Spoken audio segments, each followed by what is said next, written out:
ಮಗ, ನಾವು ಮೈಸೂರಿಂದ ಪಯಣಕ್ಕೆ ಹೊರಟ್ವಲ್ಲ, ಆ ಮೆಮೊರೀಸ್ನ ನಾವು ಶೇರೇ ಮಾಡ್ಕೊಳ್ಳೋಣವಾ? Yes, this is the largest vintage car museum in the India. ಪಯಣ. This is car to car. ಇವತ್ತು ಇದನ್ನ ಎಕ್ಸ್ಪ್ಲೋರ್ ಮಾಡಕ್ ಹೊರಟಿದೀವಿ. ಆಲ್ರೆಡಿ ಇಲ್ಲಿ ಟಿಕೆಟ್ ತೊಗೊಂಬರಕ್ ಹೋಗಿದ್ದಾರೆ. ಇವತ್ತು ಎಲ್ಲದನ್ನೂ ಎಕ್ಸ್ಪ್ಲೋರ್ ಮಾಡೋಣ. Let's go. ಈ ಪಯಣ ವಿಂಟೇಜ್ ಕಾರ್ ಮ್ಯೂಸಿಯಂ ಮೈಸೂರಿನ ಹೊರವಲಯದಲ್ಲಿದೆ. ಇದು ಸುಮಾರು 5 ದಶಕಗಳಿಂದ ಸಂಗ್ರಹಿಸಲಾದ ವಿಂಟೇಜ್ ಆಟೋಮೊಬೈಲ್ಗಳ ಕಲೆಕ್ಷನ್ ಇದಾಗಿದೆ.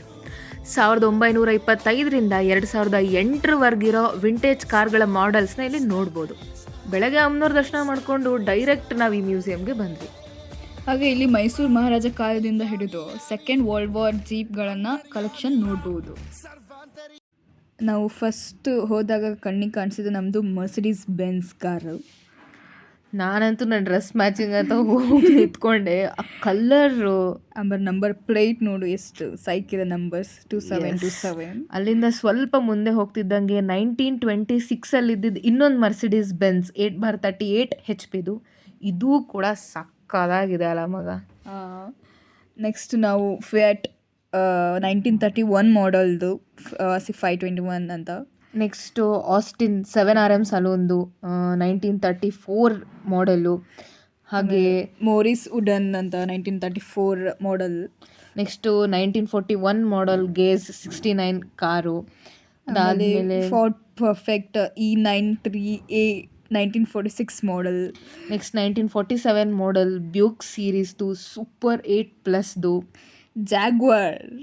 ಎಸ್, ಜಾಗ್ವಾರ್ ಏನು ಸೈಕಿತ್ತು ಮಾತ್ರ. ನಂಗಂತೂ ಯಪ್ಪ ಏನು ಸಗದಾಗಿದೆ ಗುರು ಕಾರ್ ಕಲೆಕ್ಷನು. ಇಲ್ಲಿ Jaguar collection was the best.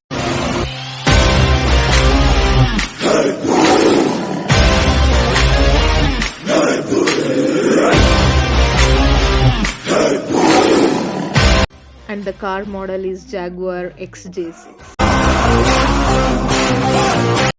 So ನಾವು ನೆಕ್ಸ್ಟ್ ಹೋಗಿದ್ದು ಜಯಚಾಮರಾಜೇಂದ್ರ ಒಡೆಯರ್ ಯೂಸ್ ಮಾಡಿರೋ ಕಾರು 1946 ಮಾಡೆಲ್ ಡೈಮ್ಲರ್ DE36 ಕಾರಿದು. ನೋಡಿ ಕಾರ್ನ ಒಂದು ಸಾರ್ತಿ ಯಪ್ಪ ಚೆನ್ನಾಗಿದೆ ಅಲ್ವಾ? ಸಗದಾಗಿದೆ. ನೀವೇನು ಅನ್ಕೋಬೇಡಿ, ನಿಮಗೂ ಒಂದು ರೈಟ್ ಕೊಡ್ತೀನಿ. ನಾನಾರು ಕಶ್ಯಪ ಬ್ರಹ್ಮನ ಮಗ, ದಿತಿಗರ್ಭ ಸಂಜಾತ, ಚತುರ್ಮುಖ ಬ್ರಹ್ಮನ ಮೊಮ್ಮಗ. ಕೆಳಗಡೆ ಹೋಗೋಣ ಬನ್ನಿ. ನಾನು ಹೇಳಿದೆಲ್ಲ ನಂಬ್ಕೋಬೇಡಿ, ಇದು ಸರ್ CV ರಾಮನ್ ಅವ್ರದ್ದು 1947 ಸ್ಟಡ್ ಬೇಕರ್ ಚಾಂಪಿಯನ್ ಅನ್ನೋ ಮಾಡೆಲ್ ಇದು. So next go to. ನಾನು ಅಷ್ಟೇ ಈ ಕಾರಲ್ಲೇ ಹೋಗ್ತಿದ್ದು ಸ್ಕೂಲಿಗೆ. ಮೇಡಮ್ ನಿಮ್ಮ ಕಾರ್ ನೇಮ್ ಹೇಳಿಲ್ಲ ನೀವು. Citroen traction Avent 11 CV 1947 ಮಾಡೆಲ್ದು.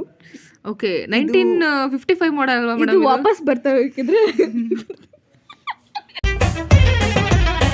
ಕಾಲೇಜೆ ಬಿದ್ದರೂ ಸಹ ದೊಡ್ಡ ಕನಸನೆ ಕಾಣುತ್ತಿರುವೆನು. ಅಬ್ದುಲ್ ಕಲಾಂ ಹೇಳಿದ ಮಾತಿನಂತೆಯೇ ಬಾಳುತ್ತಿರುವೆನು. ನೀವು ಹುಡುಗರು ಬಾರಿ ರೇಂಜು. ನಿಲ್ಸು, ಇದೇ ಕಾರಲ್ಲಲ್ವಾ ನಾವು ಹೋಗ್ತಿದ್ದು ಕಾಲೇಜ್ಗೆ. ನಮ್ಮ ಆಡಿಯನ್ಸು ಮನ್ಸಲ್ಲಿ ಏನು ಅನ್ಕೊಂತಾರೆ ಗೊತ್ತಾ? ನನ್ನ ಮಕ್ಕಳದು ಒಂದೊಂದಲ್ಲ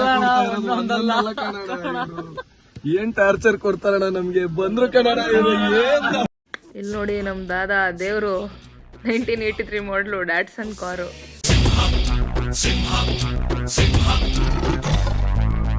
ಇದನ್ನೆಲ್ಲ ನೋಡಿ ನಮಗೆ ಕಟ್ಟ ಕಡೆಯದಾಗಿ ಮನ್ಸಲ್ಲಿ ಅನ್ಸಿದ್ದೇನಪ್ಪ ಅಂದರೆ, ಕಾರ್ ಕಾರ್ ಕಾರ್ ಕಾರ್ ಎಲ್ ನೋಡಿ car car car car car ಎಲ್ ನೋಡಿ ಕಾರ್. ನಾವು ಹಿಂಗೆ ಅನ್ಕೋಬಾರ್ದು ಅಂತ ಇಲ್ಲಿ ಬೈಕ್ ಕಲೆಕ್ಷನ್ ಕೂಡ ಇದೆ. ಬನ್ನಿ ಬೈಕ್ ಕಲೆಕ್ಷನ್ಸ್ ನೋಡೋಣ. ನಿಮಗೂ ಇದೆಲ್ಲ ನೋಡಿ ನಿಮ್ಮ ಬೈಕು ಹಾಗೆ ನಿಮ್ಮ ಪೇರೆಂಟ್ಸ್ ಬೈಕ್ ಎಲ್ಲ ನೆನಪಾಗುತ್ತೆ ಅಲ್ವಾ, ಬೈಕ್ಸ್ ಎಲ್ಲ. ಇದೆಲ್ಲದ್ರ ಮಧ್ಯೆ ನನ್ನ ಕಣ್ಣಿಗೆ ಬಿದ್ದಿದೆ RX100. మబ్బులోన వానవిల్లులా మట్టిలోన నీటి జల్లులా గుండెలోన ప్రేమ ముల్లులా దాగినావుగా. ಅಷ್ಟೇ ಅಲ್ಲ, ಎಷ್ಟೋ ಕನ್ನಡ ಚಲನಚಿತ್ರಗಳಲ್ಲಿ ಯೂಸ್ ಮಾಡಿದಂಥ ಬೈಕ್ಗಳು ಇಲ್ಲಿದ್ದು. ತುಂಬ ಮುದ್ದಾಗಿತ್ತು. ರೇಂಜ್ ಹೆಂಗಿತ್ತು, ಮುದ್ದಲ್ಲ ಬೈಕ್ಗಳು ನೋಡ್ತಿದ್ರೆ ಯಪ್ಪ. ನೆಕ್ಸ್ಟು ಆಗಿನ ಕಾಲದ ಹಳೆ ಪಿಸ್ತೂಲ್ಗಳು, ಅವಾಗ ಯೂಸ್ ಮಾಡ್ತಿದ್ದಿದ್ದು ಪಿರಂಗಿಗಳು, ಹಾಗೆ ಕತ್ತಿಗಳು, ಆಮೇಲೆ ಇದು ಕರೆನ್ಸೀಸ್ ಎಲ್ಲ ದೇಶದಿಂದ ಕರೆನ್ಸೀಸು ಫುಲ್ ಕಲೆಕ್ಷನ್ ಇತ್ತು. ಈ ಸ್ಟ್ಯಾಂಪ್ಸ್ ಕೂಡ ಇತ್ತು. ಸ್ಟ್ಯಾಂಪ್ಸ್ ಕೂಡ ಇತ್ತು. ಈ ಸ್ಟ್ಯಾಂಪ್ ಅಂದರೆ ಇವಾಗ ಎಷ್ಟೋ ಜನಕ್ಕೆ ಸ್ಟ್ಯಾಂಪ್ ಕಲೆಕ್ಷನ್ ಎಲ್ಲ ಇರುತ್ತಲ್ವಾ ಹಾಬಿ. ಅದಲ್ಲದೆ ಕಾಯಿನ್ಸ್ ಕಲೆಕ್ಷನ್ ಕೂಡ ಇತ್ತು. ಎಷ್ಟೋ ಧರ್ಮಸ್ಥಳದ ಕಾಯಿನು, ಆಮೇಲೆ ತುಂಬ ಹಳೆ ಕಾಲದ್ದು ಎಷ್ಟು ಸಾಧ್ಯ ಆಗುತ್ತೋ ಎಲ್ಲ ಎಂಪರರ್ ಕಾಯಿನ್ಸ್ ಕಲೆಕ್ಷನ್ ಕೂಡ ಇದರಲ್ಲಿತ್ತು. ಈ ಪಯಣದಲ್ಲಿ ಇತ್ತು. ಈ ಸೆಷನ್ ಫುಲ್ ಈ ಥರ ಆರ್ಟ್ ಗ್ಯಾಲರಿ ಆಗಿರಲಿ, ಆವಾಗಿನ ಕಾಲದಲ್ಲಿ ಫಿಲಮ್ ತೆಗೆಯೋದು ಹೇಗೆ, ಆಗಿನ ಕಾಲದಲ್ಲಿ ಯಾವ ಥರ ಇಂದ ಯಾವ ಥರಕ್ಕೆ ಅಂದರೆ ಓಲ್ಡ್ ಟು ನೀವು ಯಾವ ಥರ ಆಯಿತು ಅನ್ನೋದನ್ನು ಈ ಇಡೀ ಆರ್ಟ್ ಗ್ಯಾಲರಿಲಿ ಮೆನ್ಷನ್ ಮಾಡಿದ್ದಾರೆ. ಅದಲ್ಲದೆ ಹಳೆ ಕಾಲದ ನ್ಯೂಸ್ ಪೇಪರ್ಸ್ ಆಗಿರಲಿ, ಪಂಚಾಂಗಗಳಾಗಿರಲಿ, ಆ ಪಂಚಾಂಗಗಳ ಜೊತೆಗೆ ನಮ್ಮ ಆಯುರ್ವೇದ ಶಾಸ್ತ್ರಗಳ ಬಗ್ಗೆ ಕೂಡ ಯಾವ್ಯಾವ ಬುಕ್ ಇದಾವಲ್ಲ ಆ ಬುಕ್ಗಳು ಕೂಡ ಎಷ್ಟೊಂದು ಅವೈಲಬಲ್ ಇದೆ. ಹಾಗೆ ಇಲ್ಲಿ ಶಾಸನಗಳು ಕೂಡ ಅವೈಲಬಲ್ ಇದೆ. ಇದು ಆಗಿನ ಕಾಲದ್ದು ಟೈಪಿಂಗ್ ಮಿಷಿನ್. ಏನ್ರಯ್ಯ ನಿಮ್ ಹಿಂಸೆ ನಿಮ್ದು? ಏನ್ ಹಿಂಗ್ ಹಿಂಸೆ ಕೊಡ್ತೀರಾ?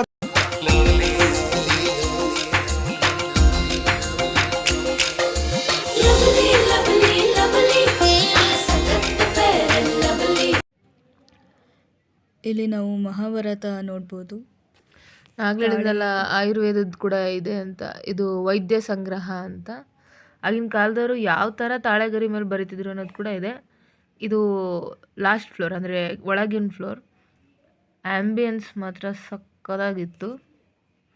ಅಲ್ಲಿಂದ ಕೆಳಗಡೆ ಹೋದ್ವಿ. ಇದು ಲಾಸ್ಟ್ ಗ್ರೌಂಡ್ ಫ್ಲೋರಲ್ಲಿತ್ತು ಈ ಕಾರ್ಸ್ ಎಲ್ಲ. ಅಲ್ಲಿಂದ ಮುಗೀತು, ಹೊರಗಡೆ ಹೊರಟ್ವಿ. ಎಕ್ಸಿಟ್. ಸೊ ಇಲ್ಲಿಗೆ ಒಂದು ನಿಮಿಷ, ಎಲ್ಲದಕ್ಕೂ ಮುಂಚೆ ಇನ್ನೊಂದು ಹೇಳ್ಬೇಕು. ಈಗಲೂ ನಿಮ್ಮದ್ರಲ್ಲಿ ಎಷ್ಟೋ ಜನ ಈ ಥರದ ಮನೆಗಳಲ್ಲಿ ಇರ್ತೀರ. ನಮ್ಮ ಸೈಡ್ ಅಂದರೆ ಉತ್ತರ ಕರ್ನಾಟಕ ಸೈಡ್ ಈ ಥರ ವಾಡೆ ಬಾಗಿಲು ಅಂತ ಕರೀತಾರೆ, ತುಂಬ ಫೇಮಸ್. ನೀವು ಮಲೆನಾಡಿನವ್ರು ಏನಾದರೂ ಕಟ್ಸ್ಕೊಂಡ್ರೆ ಎಲ್ಲ ಗೆದ್ಲಿಡ್ದು ಹೋಗೋದು ಅನ್ಸುತ್ತೆ. ನಮ್ಮ ಇದರಲ್ಲೂ ಇದೆ, ಮಲೆನಾಡಲ್ಲಿ ಈ ಥರದ್ದು ಮನೆ ಬಾಗಿಲು ನೋಡಿ. ಗೈಸ್ ನೀವು ಕಮೆಂಟ್ ಹಾಕಿ ನೋಡೋಣ ಯಾರ ಮನೇಲಿ ಯಾವ ಕಡೆ ಉತ್ತರ ಕರ್ನಾಟಕ ಸೈಡ್ ಜಾಸ್ತಿ ಇರುತ್ತೋ ಅವ್ರು ಮಲೆನಾಡಲ್ಲಿ ಜಾಸ್ತಿ. ನಮ್ಮ ಸೈಡೇ ಜಾಸ್ತಿ. ಆಯ್ತು ನೋಡೋಣ ಯಾರಣ ಎಕ್ಸಾಕ್ಟ್ ಸೇಮ್ ಡಿಸೈನ್ ನೋಡಿ. ಇಲ್ಲಿಂದ ತೋರಿಸೋ ಅವ್ರು ಹೇಳ್ತಾರೆ. ಆಯ್ತು ಮತ್ತೆ ಆಮೇಲೆ ತೋರಿಸ್ತೀನಿ. ಸೊ ಇವಾಗ ಆಲ್ಮೋಸ್ಟ್ ಎಲ್ಲ ಒಂದು ರೋಡ್ ಪಯಣ ಫುಲ್ ಇವತ್ತು ಮೈಸೂರು ಲಾಸ್ಟ್ ಡೇ. ಇವತ್ತು ನಾವು ಹೋಗ್ತಿರೋದು. It was just amazing. ಎಲ್ಲರೂ ಒಂದು ಸರಿ ಬಂದು ಹೋಗಿ ಎಲ್ಲ ವರ್ತಿದೆ, ನೆನಪಾಗುತ್ತೆ. ವರ್ತಿದೆ ಬಂದರೆ ಮೈಸೂರು ಕಡೆ. ಹಾಂ, ಒಂದು ಪಯಣ ಅಂತ ಮ್ಯೂಸಿಯಮ್ಮು. ಕಾರ್ಟ್ ಅಂದರೆ ಎತ್ತಿನ ಗಾಡಿ ಇಟ್ಟು ಕಾರ್ಟ್ ಟು ಕಾರ್. ಆಲ್ಮೋಸ್ಟ್ ಎಲ್ಲ ಇಯರ್ದು ಇದೆ. ನ್ಯೂ ಸೀರೀಸ್ದು ಒಳ್ಳೊಳ್ಳೆ ಬ್ರ್ಯಾಂಡ್ದು ಎಲ್ಲ ಇದೆ. ಇವನ್ ತುಂಬ ಚೆನ್ನಾಗಿದೆ, ಬ್ಯೂಟಿಫುಲ್, ಜಸ್ಟ್ ಅಮೇಜಿಂಗ್. ಒಳಗಡೆ ಕೂಡ ರವಿವರ್ಮನ್ ಪೇಂಟಿಂಗ್ಸ್ ಇದ್ದಾವೆ. ರವಿವರ್ಮನ ಕುಂಚದ ಕಲೆ ಬಲೆ ಸಾಕಾರವೋ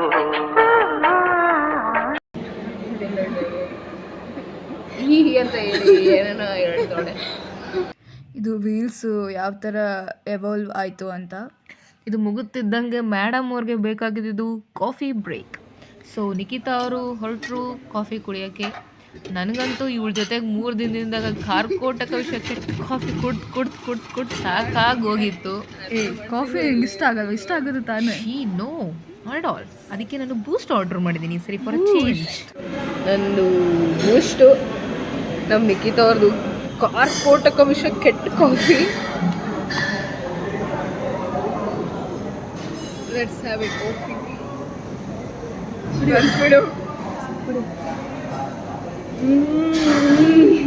ಹಂಗಿದ್ರೆ ನಿಜ ಕೆಟ್ಟ ವಿಷಯ ಇರುತ್ತೆ. I know everything. ಅವಳು ಬರೀ ವಿಷದ ಕಾಫಿನೇ ಕುಡಿಯೋದು. ಅವಳೇ ಈಗ ಮುಸುಡಿ ಮಾಡ್ಯಾಳೆ ಅಂದರೆ ಇನ್ನೂ ವಿಷಯ.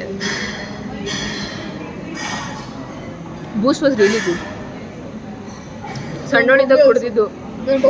ಇನ್ನೊಂದು ಇಷ್ಟ ಗೊತ್ತಾ, ಸ್ಟಿಕ್ ಕಾಫಿ ಇದಕ್ಕೆ ಬೂಸ್ಟ್ಗೆ 80 ರೂಪಾಯಿ, 80 ರೂಪೀಸ್. ಎಂಜಾಯ್ ಅಂತ. ಎಂಜಾಯ್. ನಾವು ಹೋಗಬೇಕಾದ್ರೆ ಈ ಥರ ಇದ್ದಿದ್ದು ಪಯಣ ನೋಡಿ. ಇದು ಸಂಜೆ ವ್ಯೂ. ನಾವು ಇದು ರಿಟರ್ನ್ ಬರಬೇಕಾದ್ರೆ ಹಿಂಗಿತ್ತು ಪಯಣ. Night view. ಜಸ್ಟ್ ಇದು ಔಟರ್ ಲುಕ್ಕಿಗೆ ಒಂದ್ಸರಿ ಬರಲೇಬೇಕು ನೀವು. ಚಂಚಲಂ ಹಿ ಮನ ಕೃಷ್ಣ ಪ್ರಮೇತಿ ಬಲವದೃಢಂ ತಸ್ಯಹಂ ನಿಗ್ರಹಂ ಮನ್ಯೇ ವಾಯುರೇವ ಸುದಷ್ಕರಂ. ಇದು ಭಗವದ್ಗೀತೆಯಲ್ಲಿ ಉಲ್ಲೇಖ ಆಗಿರೋ ಶ್ಲೋಕ. ಈ ಶ್ಲೋಕದ ಪ್ರಕಾರ ಇವರು ರಥಾನ ನಮ್ಮ ಬಾಡಿಗೆ ಹೋಲಿಸಿದ್ದಾರೆ. ಈ 5 ಕುದುರೆಗಳೇ ನಮ್ಮ ಪಂಚೇಂದ್ರಿಯಗಳು. ಅಲ್ಲಿ ಬ್ಲೂ ಕಲರ್ ಇದೆಯಲ್ಲ ಅದು ಮನಸ್ಸು, ಬಿಳಿ ಕಲರ್ ಇರೋದು ಆತ್ಮ. ನಮ್ಮ ಆತ್ಮ ಜ್ಞಾನ ಪಡೆಯೋದಾಗಿರಲಿ, ಒಳ್ಳೆ ಪಾತಲ್ಲಿ ಹೋಗಬೇಕು ಅಂದರೆ ನಮ್ಮ ಮನಸ್ಸು ಹಿಡಿತದಲ್ಲಿರಬೇಕು. ಇದನ್ನೇ ನಮ್ಮ ಕೃಷ್ಣ ಅರ್ಜುನಂಗೆ ಹೇಳಿದ್ದು. ಇದಿಷ್ಟು ನಮ್ಮ ಪಯಣ ಆಗಿತ್ತು. ಮುಂದಿನ ಬಾರಿ ಸಿಗ್ತೀವಿ ಇನ್ನೊಂದು ಪಯಣದ ಜೊತೆ. Thank you for watching. Please subscribe our channel.